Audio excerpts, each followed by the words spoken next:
টানা কয়েকদিনের দেশের উদ্ভূত পরিস্থিতির মধ্যে সরবরাহের দোহাই দিয়ে চালের দাম বাড়িয়েছে কেজি প্রতি 4 থেকে 5 টাকা।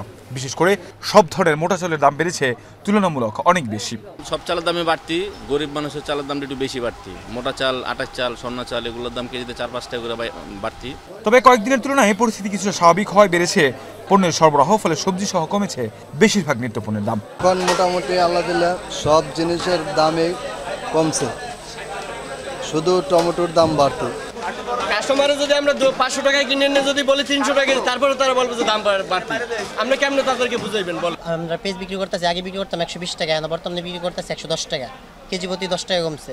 আগে রসুন বিক্রি করতাম 200 টাকা, এখন বিক্রি করতেছি 180 টাকা, কেজি প্রতি 20 টাকা কমছে। আদা বিক্রি করতাম 300 টাকা, এখন বিক্রি করতেছি 270-260। কিন্তু ভিন্ন সুর ক্রেতাদের মুখে, যদিও কেউ কেউ বলছেন কিছুটা কমেছে সবজির দাম। যে পরিস্থিতি তৈরি হয়েছিল এতে আপনার সাপ্লাই চেনটা ডিসরাপ্ট করে, তো যে কারণে এখন বাজারে মাছের সংকট চলছে বলা যায় আর কি।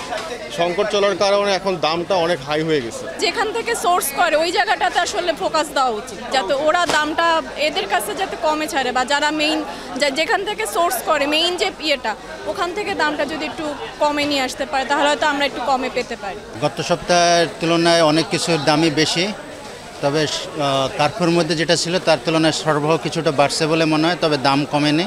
হঠাৎ চালের বাজারে দাম বৃদ্ধির বিষয়টি নিয়ে ক্ষোভ প্রকাশ করেছেন ক্রেতারা। কাউসার আহমেদ, এশিয়ান টেলিভিশন, ঢাকা।